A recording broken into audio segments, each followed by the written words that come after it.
Bienvenue à tous, vous trouverez dans cette vidéo une méditation guidée selon les techniques et les enseignements donnés par Paramahansa Yogananda. Ces enseignements sont basés sur des vérités universelles et n'appartiennent à aucune religion en particulier. La tradition yogique dont ils sont issus les met au service de l'humanité tout entière. Si vous voulez profiter pleinement de cette expérience, prenez le temps de passer par chacune des techniques guidées ici. Elles permettent tout ensemble de mieux goûter à ce que l'on appelle l'état de méditation. Cette vidéo contient également une technique de préparation à la méditation appelée Yogoda, qui sert à la fois à nous recharger en énergie et à développer la perception de celle-ci. Pour apprendre cette technique, ouvrez la liste de lecture Apprendre Yogoda. Selon la tradition transmise par Yogananda, un chant précède immédiatement la méditation afin d'orienter nos pensées et nos sentiments vers une fréquence propice. Pour sauter cette introduction la prochaine fois ou pour aller directement au début de la méditation guidée, voyez les repères indiqués dans la description de la vidéo ou dans la barre de lecture. Si vous appréciez le contenu de cette vidéo, vous pouvez nous aider en vous abonnant et en ajoutant un pouce. Ananda Francophone vous souhaite une belle méditation.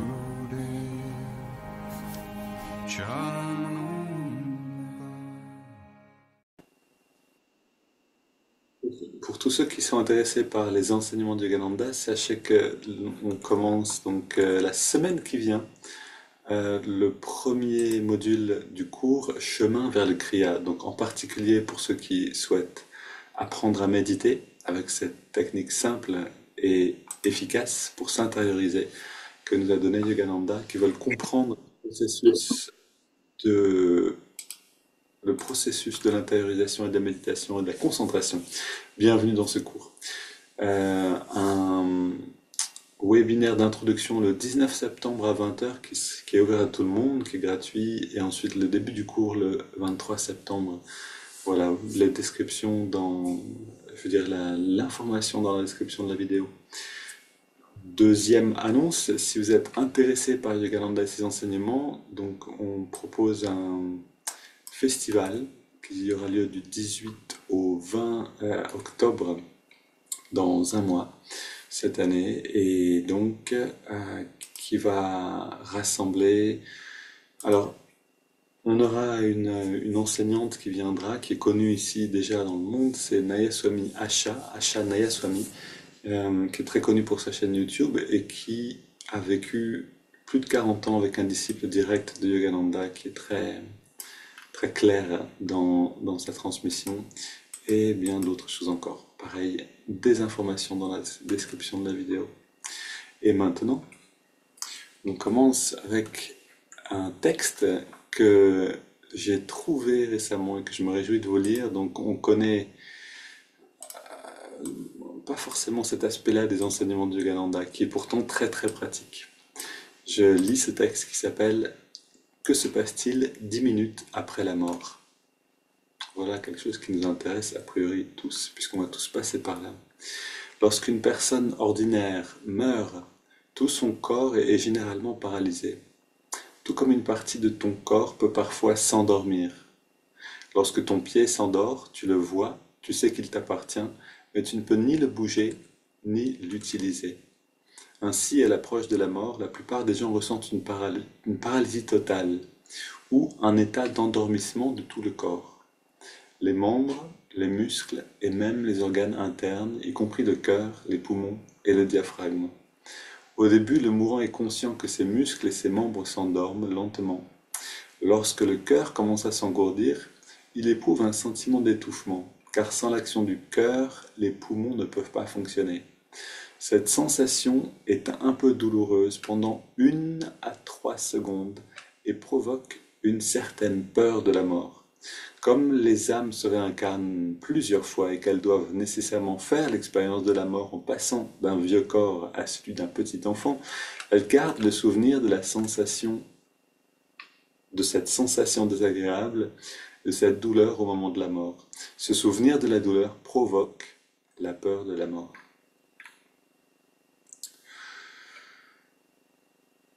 Alors, ensuite, Yogananda explique les états physique et psychologique au moment de la mort. Et je peux pas vous lire tout, ce serait trop long, mais c'est très intéressant. Donc là, il va vraiment en détail, hein, il regarde ce qui se passe à ce moment-là. Et il explique que euh, on peut avoir on va dire on peut avoir une douleur qui est physique, c'est-à-dire vraiment au moment de mourir, il y a 2-3 secondes qui sont pas très agréables, c'est le moment où le cœur va s'arrêter simplement. Euh, mais si on est préparé, on peut aller au-delà de ça, c'est-à-dire on peut l'accueillir et savoir qu'en fait, juste après ces 2-3 secondes, comme le disait, je crois que c'est ça Emmanuel qui disait ça, oui, il y a un petit moment qui ne doit pas être très agréable, mais après, qu'est-ce qu'il y a ensuite? Une récompense merveilleuse. Et donc, il y a ce petit moment comme ça qui a surmonté. D'ailleurs, ceux qui ont accompagné des mourants dans Ananda parlent aussi de ce moment-là où la personne a besoin d'un coup de main. Et d'ailleurs, il y a vraiment une personne qui mourait dans un hôpital et toute la communauté Ananda au village était là. Enfin, en tout cas, beaucoup de ses amis étaient là pour la soutenir spirituellement. Et puis elle s'est redressée. Elle a dit, wow, c'est pas évident. Et, et là, les personnes ont chanté autour d'elle, ont chanté Om, des chants, et elle a pu partir et laisser son corps derrière elle en paix. Et ça peut être un très beau moment de laisser son corps derrière soi. C'est pas nécessairement un moment difficile, un moment. Tout dépend en fait du degré de nos attachements. Et c'est aussi ce que nous dit Yogananda un peu plus tard. Ça, je voudrais vous le lire peut-être dans les jours qui viennent. C'est que il y a un moment quand on quitte le corps où parce qu'il y a cette peur de ce qui vient et cet inconfort, un petit instant, il y a une sorte de volonté de rester. Cette volonté de rester, de vivre, ravive nos attachements au moment de la mort. Et, et donc c'est là où on a besoin de se préparer justement pour se libérer de ces attachements. On a besoin pendant notre vie en fait de se préparer à ce passage. C'est-à-dire que la mort est en réalité vraiment une nouvelle naissance, dans le sens où on va se libérer de l'écorce du corps qui devient un moment trop vieille, on a besoin de s'en libérer, et, et on va vivre dans cette autre réalité, le corps astral, qui est beaucoup plus proche du corps causal et de Dieu finalement, et dans cette réalité, on sent un bien-être, une jeunesse qui est assez merveilleux. Maintenant, on continue d'exister dans ce corps-là, et dans le corps astral aussi, on va avoir des émotions, on va avoir des pensées, on va avoir des attachements. Et donc, c'est important, si on veut pouvoir continuer le voyage, pouvoir s'élever vers des mondes que Yogananda décrit absolument merveilleusement dans son autobiographie d'un yogi, dans le chapitre La résurrection de Sri Yukteswar, vous avez ce moment où on entend en fait qu'est-ce qui se passe ensuite, où vont les âmes ensuite. Et c'est vraiment très dépendant de notre état spirituel. C'est aussi l'explication que nous donne l'hindouisme de la croyance dans le paradis et l'enfer chez les chrétiens, c'est que oui, en fonction de notre état d'avancement spirituel, quand on quitte le corps physique, on va aller dans un monde astral qui est soit un paradis, qui est vraiment merveilleusement beau, et ça on en a une belle description dans l'autobiographie, soit on va dans un état qui peut être négatif. Si toute notre vie on a commis des actions qui sont négatives, on a créé de la souffrance autour de nous, cette souffrance qu'on a créée va nous revenir et on va en souffrir nous-mêmes d'avoir créé cette souffrance. C'est le premier enfer, c'est vraiment de se rendre compte de l'impact de nos actions. Et ensuite, dans le monde astral, on est dans un endroit qui peut être relativement sombre. Et donc, mais voilà quelque chose qui peut vous rassurer tous, c'est Yogananda dit quelque part, celui qui a médité même juste un petit peu dans sa vie ira dans des endroits de beauté incroyable dans le monde astral ensuite. Donc le simple fait de s'intéresser à l'évolution de la conscience, le simple fait de vouloir avancer vers Dieu, quel que soit notre attachement à une religion ou à une autre, etc., à la fin, c'est ce courant-là qui nous emporte dans quelque chose de merveilleux. Alors je voudrais ajouter une dernière petite anecdote, parce que c'est intéressant quand même pour ce que j'en ai entendu, hein. J'étais chez des amis récemment, et puis la femme donc c'est un couple, et la femme avait eu une expérience de proche mort très récemment. Et donc moi je suis intéressé par ça forcément, je vous en parle régulièrement dans les méditations guidées, donc je lui ai demandé comment c'était, qu'est-ce qui s'est passé, et alors elle a dit, parce que son cœur s'est arrêté comme ça plusieurs fois en fait, hein. Donc elle partait, puis elle revenait, puis son cœur s'arrêtait à nouveau, elle repartait, elle revenait, dans son corps à nouveau, et ça s'est passé une dizaine de fois. Et donc ce qu'elle a dit, c'est à chaque fois que je quittais mon corps, j'avais une seule pensée, presque obsédante, et sa pensée, c'était de lire la suite d'un livre qu'elle était en train de lire. Alors, j'ai pas plus de détails à propos de ça. J'imagine que le livre qu'elle lisait était important pour elle spirituellement. Je sais pas plus à ce niveau-là. Mais ce que je trouve vraiment intéressant, c'est que, et ça c'est ce que nous dit Amma, ce que nous dit Yogananda, ce que nous disent les grands yogis qui se sont libérés de leur enveloppe avant même de mourir, qui sont libérés de l'existence physique, c'est que quand on est justement au moment de la mort, ou quand on se libère du corps physique, de l'identité, la pensée qu'on a va déterminer où on va aller. Et donc, si au moment de mourir, on a encore ces attachements qui viennent, et ces personnes qu'on aurait voulu voir, et ces personnes avec qui on aurait voulu faire la paix, pardonner, se demander pardon, etc., s'il y a encore des choses, nos pensées vont aller vers là. Et donc, naturellement, on va chercher un corps pour revenir et pouvoir faire ces choses-là. Et alors que si au moment de mourir, nos pensées sont libres de tout attachement, orientées vers le divin, alors avec une force incroyable, puisqu'on n'aura plus la barrière en fait de la personnalité pour y arriver, des courants de pensée qui vont dans tous les sens, des pensées un petit peu hasardeuses, il n'y a plus tout ça. Et donc on est absolument, euh, comment on dit, one-pointed, complètement centré, focalisé sur cette pensée-là, et elle devient une direction pour nous. C'est-à-dire, elle nous fait aller quelque part. Littéralement, elle devient un véhicule pour la conscience. Oui, et ça c'est quelque chose d'assez fascinant en fait, de comprendre, hein, de voir. Voilà, on n'est plus dans l'ignorance, on n'est plus seulement à se dire mais qu'est-ce qui se passe après la mort? On verra bien. Non, on peut en effet lire des livres, regarder des vidéos, de témoignages de gens qui sont morts et qui sont revenus en fait. Ça se passe constamment parce qu'on sait ranimer des personnes quand le cœur s'arrête, et donc le cœur s'arrête, elles s'en vont, le cœur repart, elles reviennent et elles nous racontent souvent.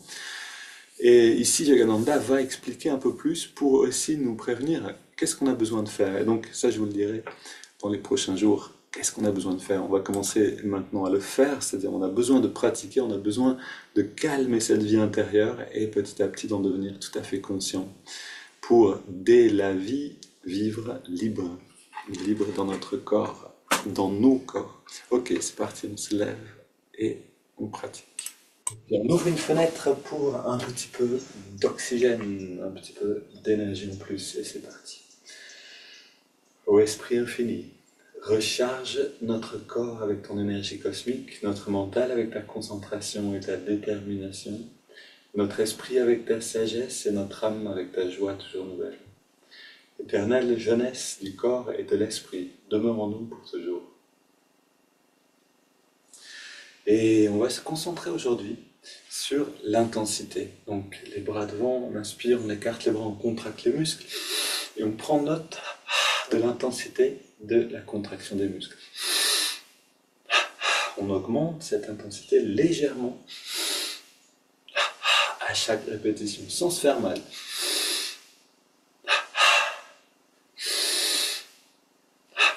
Puis on relâche complètement. Mains sur les hanches. Même chose avec le mouvement, donc le mollet vers l'arrière, puis vers l'avant. Inspire vers l'arrière, expire vers l'avant. À chaque répétition, on augmente un petit peu l'intensité de la contraction. Pareil à droite.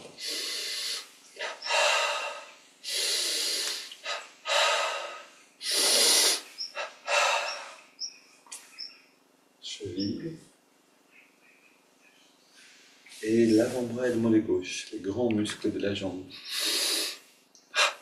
Cuisse, biceps. Et on alterne.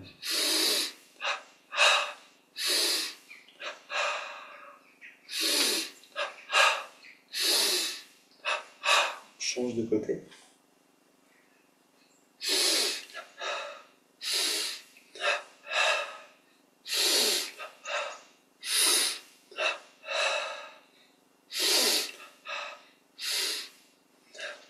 Les deux côtés ensemble. Alors il y a un autre truc qu'on a besoin d'appliquer ici, c'est d'aimer cette sensation-là d'intensité. Si on n'aime pas ça, on ne va pas réussir à vraiment augmenter la dose d'énergie qui vient dans le corps.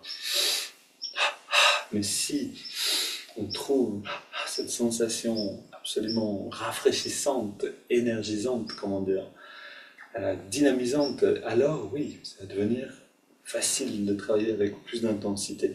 Ici à gauche, poitrine et fesses gauche, puis à droite.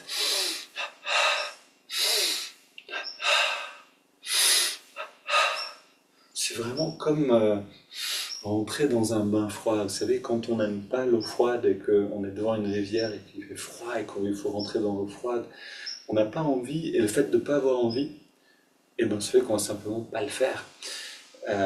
On va pas profiter, si vous voulez, des effets de tout ça. Même si on y va en se forçant mais qu'on n'aime pas, ça va pas être une belle expérience. Donc on a besoin d'apprendre à aimer les efforts de contraction et de détente. Ici on va voir en haut du dos pour en profiter pleinement, pour avoir envie de contracter avec force, avec volonté.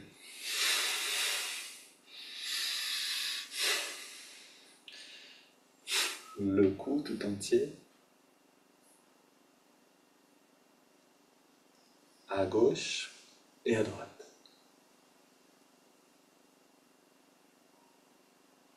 Puis la nuque en redressant la tête.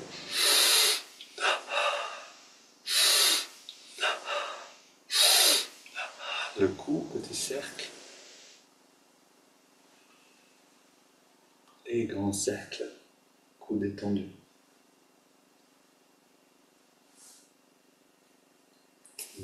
Twist du bas du dos.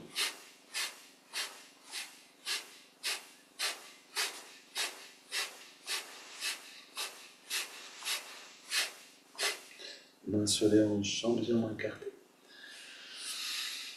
C'est la même chose avec en fait tous les efforts qu'on fait pour avancer spirituellement. Et vous savez, le fait de se lever tôt par exemple, ça va être vraiment, ça change énormément la qualité de la méditation si on peut méditer avant la tombée, avant le lever du jour.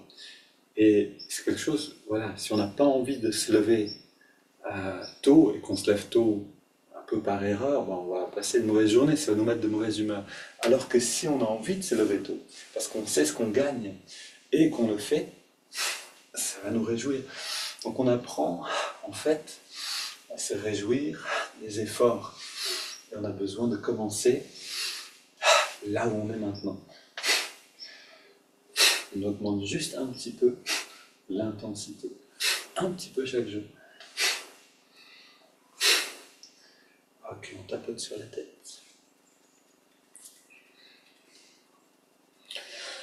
C'est Yogananda qui disait on a besoin de revisiter nos habitudes. D'abord, on a besoin de bonnes habitudes, une bonne routine de pratique, un bon équilibre de sommeil, d'alimentation. Puis ensuite, on a besoin de revisiter ces habitudes régulièrement pour voir si on peut les améliorer légèrement. On masse bien le cuir chevelu.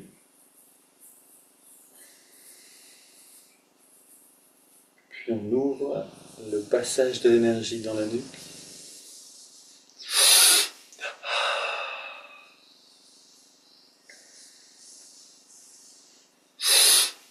Et ça ne veut pas dire, bien sûr, qu'on n'a pas le droit de faire une grasse matinée ou de manger, de manger, de faire bombance, de se régaler, d'être gourmand. C'est bien aussi de se permettre ces choses de temps en temps.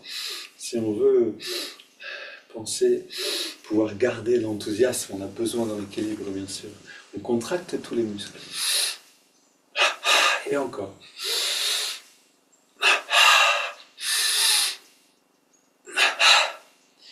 Maintenant, le pied gauche seulement, et on relâche. Le pied droit, et on relâche. Le mollet gauche, et le mollet droit.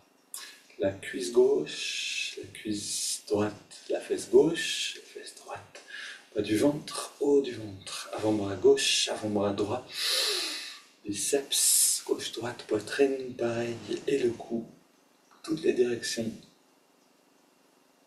Puis on contracte le pied gauche, on ajoute le pied droit. Le mollet gauche, le mollet droit, cuisse gauche, cuisse droite, fesse droite, bas du ventre, haut du ventre, avant-bras gauche et droit, les biceps, la poitrine tout entière, tous les muscles. On relâche le cou, la poitrine à droite et à gauche, les biceps droite et gauche, les avant-bras, le haut du ventre, le bas du ventre, fesse droite et gauche, les cuisses et les mollets et les pieds. Double inspire. On recontracte tout. On relâche encore. Et encore une, un petit peu plus fort, un peu plus long. Et on relâche tout, on se détend complètement. On a maintenant une récompense. Dans cette détente, on inspire avec les narines, on remplit bien les poumons et on garde l'air dedans. Poumons pleins. On relâche encore mieux les tensions du corps et on expire par la bouche. Et on rentre dans le bien-être.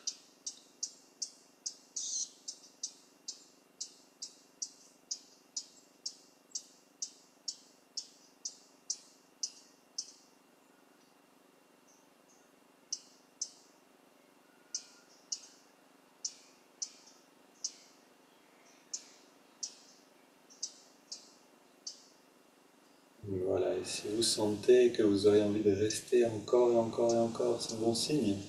C'est que les tensions à la surface se dissipent et vous pouvez commencer à voir le fond, voir dans la profondeur. Continue avec les haltères.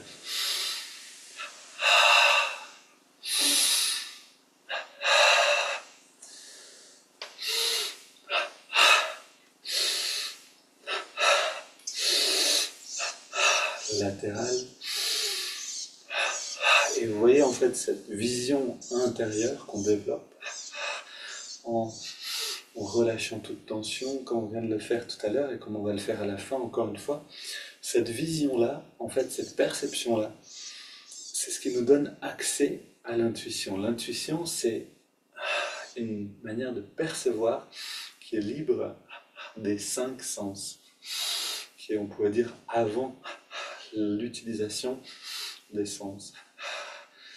Et c'est ce qu'on fait littéralement. Chaque fois qu'on se détend complètement, l'énergie se retire un petit peu des sens, c'est graduel, et en fonction de la dose d'énergie qui a pu se retirer des sens, on a une perception plus ou moins claire, plus ou moins riche de l'énergie.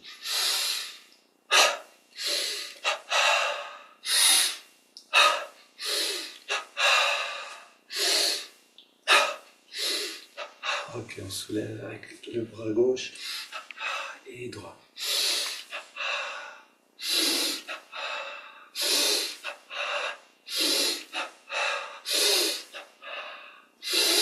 Et qui peut donc percevoir avec l'intuition, donc percevoir l'énergie, peut en fait tout percevoir. Parce que rien sur le plan de l'énergie n'est séparé. Donc, on a l'intention de savoir quelque chose, on le voit intérieurement. Quelque chose qui fonctionne en fait très tôt sur le chemin spirituel. On a besoin de pratiquer. Maintenant, je suis positif, énergique et enthousiaste. Et on va chercher ce sourire, ce souvenir qui nous réjouit peut-être. Et on court sur place.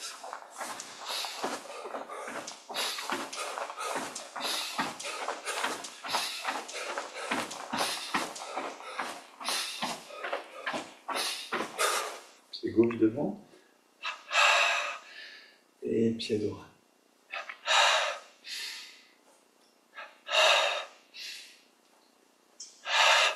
Un mouvement qui est parfait pour apprendre à augmenter l'intensité petit à petit. Ici.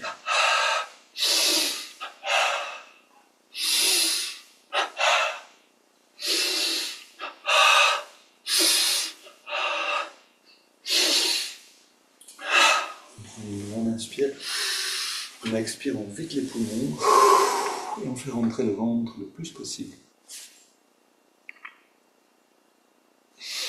Grande inspire à nouveau.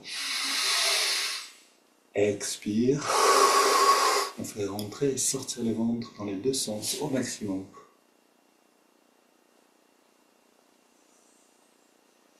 Et encore une fois.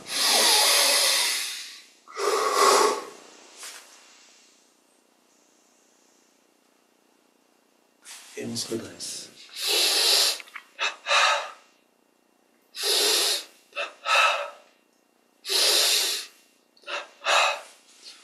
On termine avec ces premiers mouvements.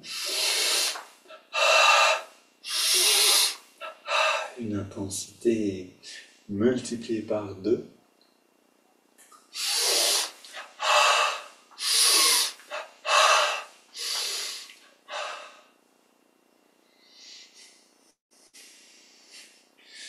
Et les hanches, jambes tendues, 3 grands cercles dans le sens.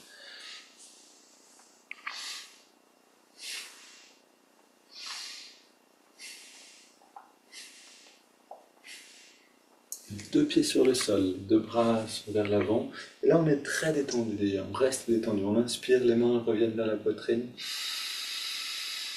Expire, lentement, les mains reviennent vers l'avant. Et on sent une expansion de la conscience. Ça veut dire qu'on sent des choses de plus en plus subtiles en nous-mêmes et autour de nous.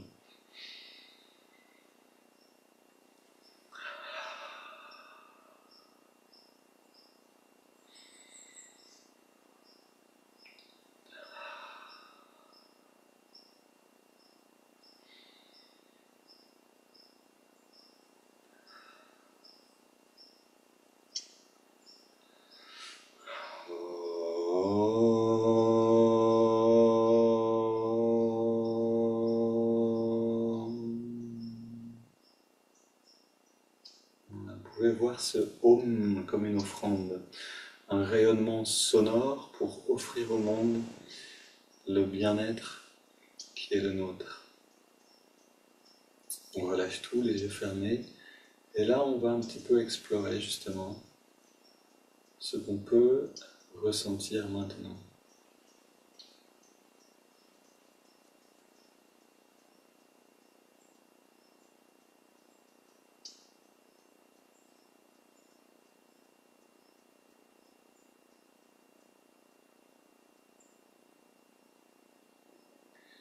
Voilà, on garde ces sensations à l'esprit et on s'installe pour méditer ensemble. Ok, on est là, tranquille, redressé, mais détendu, tous les muscles très détendus, parce qu'on veut on veut se libérer, je veux dire, de cette dimension de la matière.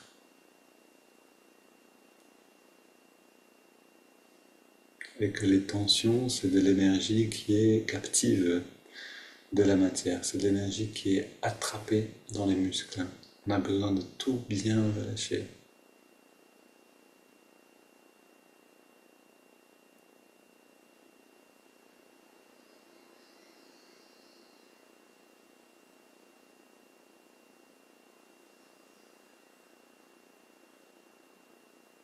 Pourquoi les saints sont très détendus? Je parle des personnes qui sont saintes, qui sont très élevées spirituellement. Pourquoi est-ce qu'on trouve toujours une même détente? Parce qu'elles ont un détachement avec le monde.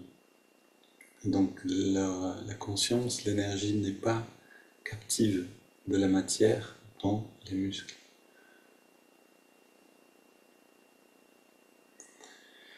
On va chanter aujourd'hui, encore une fois, ce chant-là. Et vous pouvez le chanter pour vous-même, c'est-à-dire pour entrer vraiment dans cette expérience que rien sur Terre ne nous retient. Qu'au moment, quand le jour viendra de changer de vêtements, c'est-à-dire de quitter notre corps physique pour une autre existence, que rien sur Terre ne nous retiendra. Rien sur terre ne peut me retenir, élève-toi mon âme dans sa liberté. Rien sur terre ne peut me retenir, élève-toi mon âme sa liberté. Élève-toi mon âme dans sa liberté. Plus rien à craindre à présent. Élève-toi mon âme dans sa liberté. Plus rien à craindre à présent. Rien sur terre ne peut me retenir. Élève-toi mon âme dans sa liberté. Rien sur terre ne peut me retenir. Élève-toi mon âme dans sa liberté. Élève-toi mon âme dans sa liberté. Plus rien à craindre à présent. Élève-toi mon âme dans sa liberté. Plus rien à craindre à présent. Rien sur terre ne peut me retenir. Élève-toi mon âme dans sa liberté. Rien sur terre ne peut me retenir. Élève-toi mon âme dans sa liberté. Élève-toi mon âme dans sa liberté. Plus rien à craindre à présent. Élève-toi mon âme dans sa liberté. Plus rien à craindre à présent. Rien sur terre ne peut me retenir. Élève-toi mon âme dans sa liberté. Rien sur terre ne peut me retenir. Élève-toi mon âme dans sa liberté.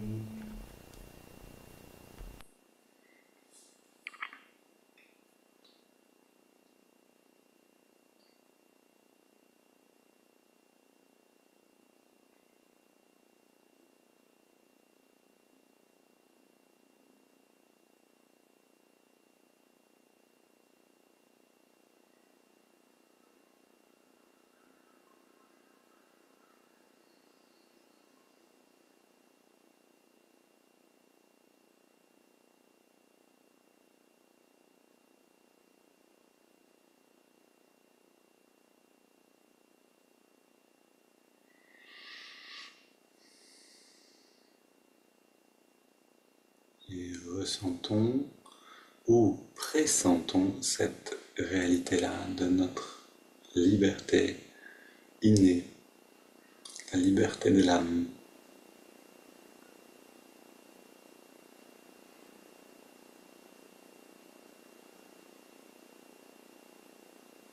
On a joué quelques rôles sur la terre et on s'est attaché par mégarde à des personnes, des endroits, des objets, des idées, des points de vue, des rêves. Et en fait, l'âme est libre. On peut ressentir cette liberté en chaque instant.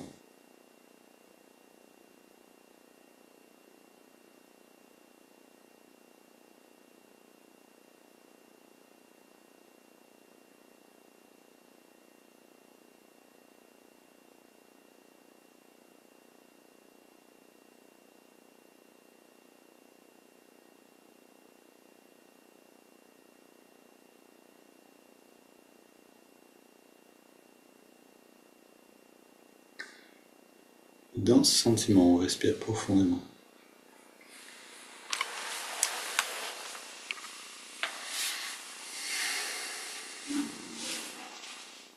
À la prochaine inspire, on entrelace les doigts au niveau de la poitrine.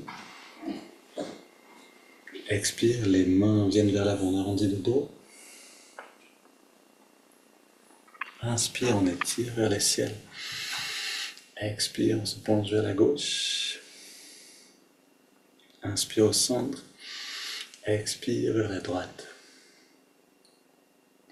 On revient au centre. Expire, on se tourne vers la gauche. On pose les mains et on va le plus loin possible dans la rotation. On revient au centre. Inspire vers les ciels. Expire vers la droite, même chose.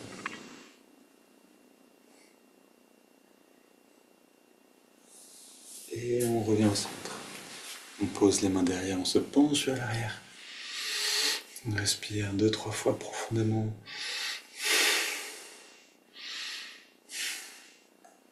Et on revient au centre.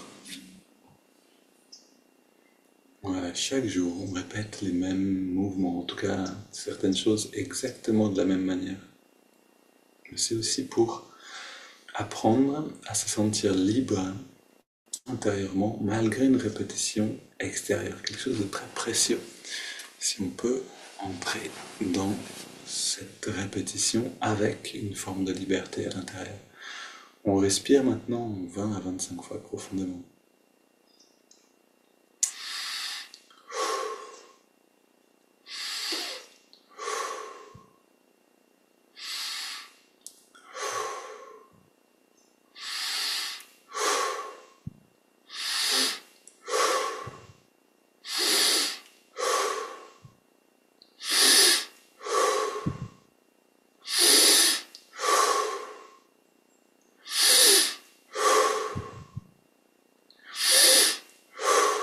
On augmente un petit peu l'amplitude des respirations.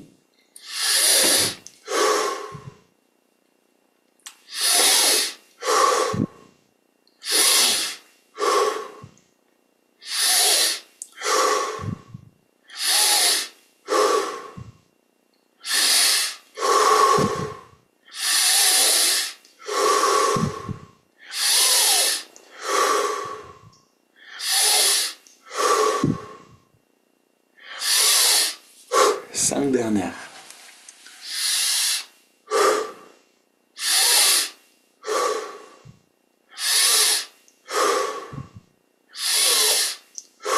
Deux dernières.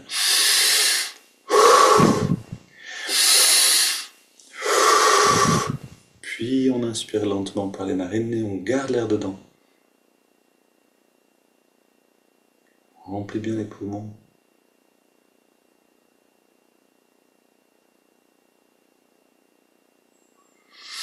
On retient l'air. Poumon bien plein. On détend tous les muscles.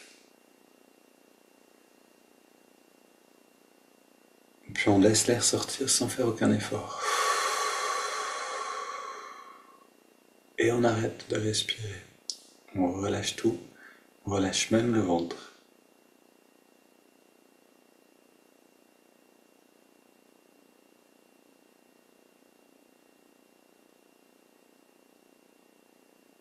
Naturellement, on sent les mouvements du corps d'énergie comme un bouillonnement. On explore ces sensations-là.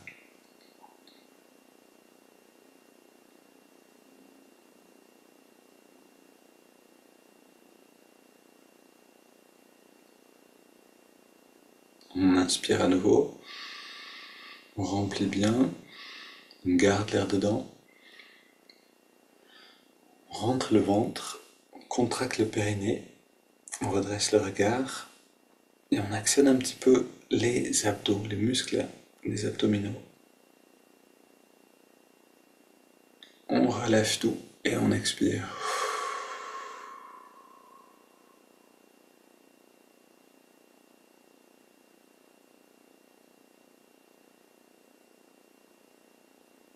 On respire naturellement sans contrôler le souffle.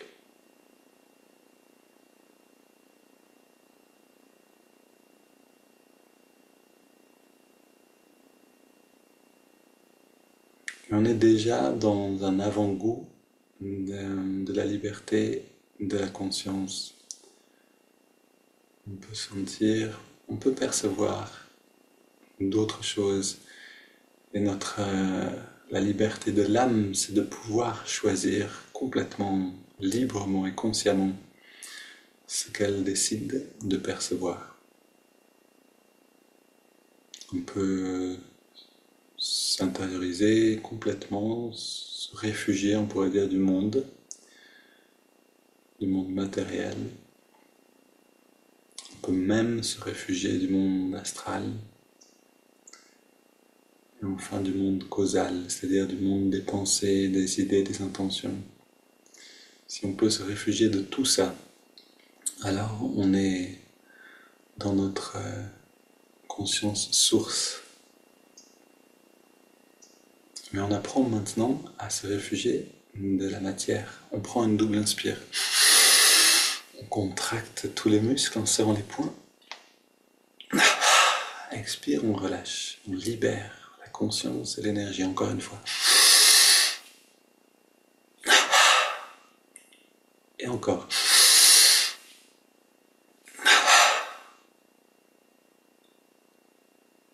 On reste détendu et maintenant, avec les respirations triangulaires, on va se libérer aussi de tous les mouvements intérieurs. On va donner un seul mouvement à notre énergie, c'est un mouvement ascendant. On inspire sur 5 par les narines en ressentant l'énergie remonter le long de la colonne.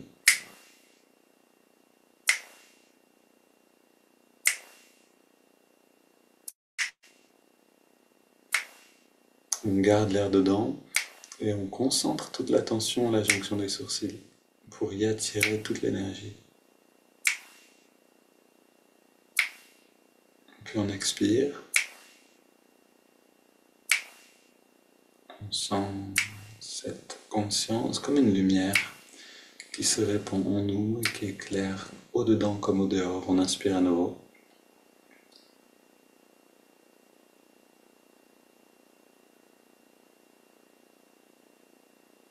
On garde l'air dedans.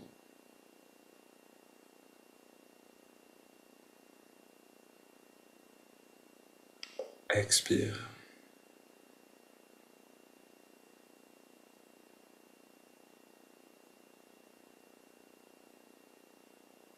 Inspire.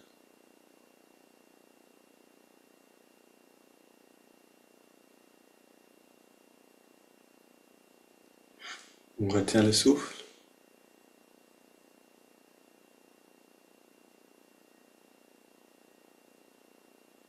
Expire.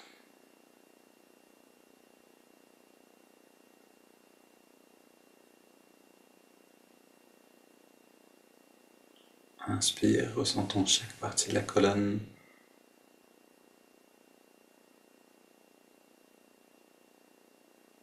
On garde.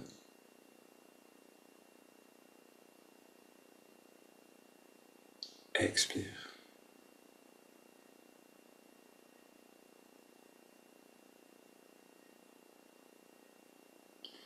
On prend une grande inspiration par les narines. Puis on laisse le corps respirer de lui-même. On abandonne tout contrôle.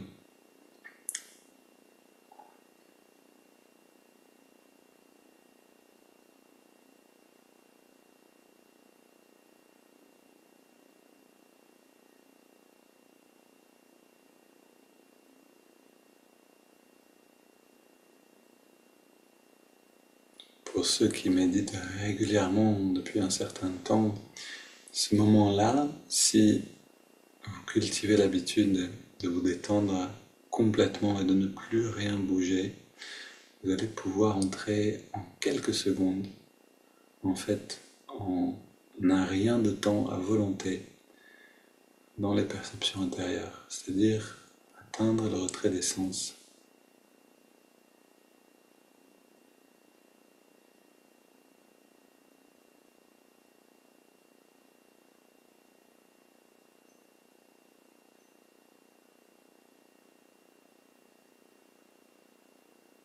On amène maintenant l'attention dans les narines.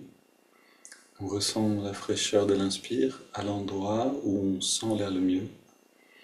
Et on sent aussi la tiédeur de l'expire.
On entre profondément dans la sensation du souffle, en l'appréciant, et on ajoute maintenant le mouvement du doigt, l'index de la main droite qui revient un tout petit peu vers la paume de la main à chaque inspiration et qui retourne dans sa position détendue à chaque expiration naturelle. En même temps qu'on relâche l'index, on relâche toute tension corporelle.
Et maintenant, très détendu, on ajoute le mantra Hong So. Hong qui accompagne l'inspiration et So l'expiration naturelle.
Soyons dynamiques, c'est-à-dire conscients du changement de la perception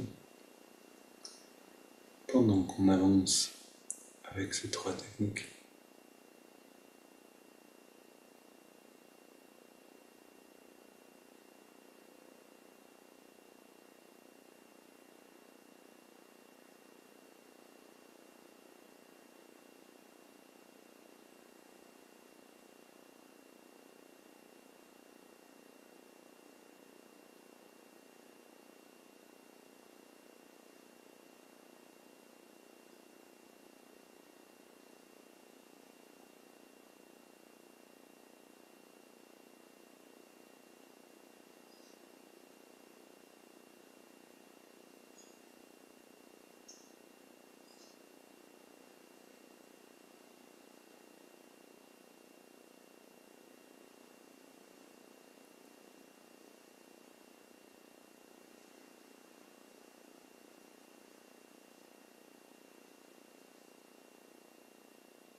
Puis on prend une profonde inspiration. On expire en 3 fois. Juste un instant sans respirer.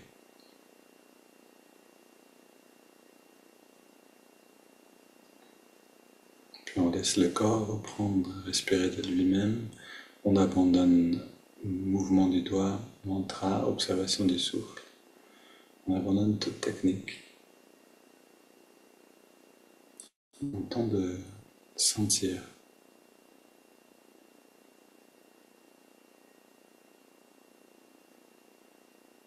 La seule chose qu'on garde, c'est un regard légèrement redressé et la présence.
N'hésitez pas à utiliser une affirmation ou un mantra pour retourner dans l'expérience quand les pensées reviennent frapper à la porte.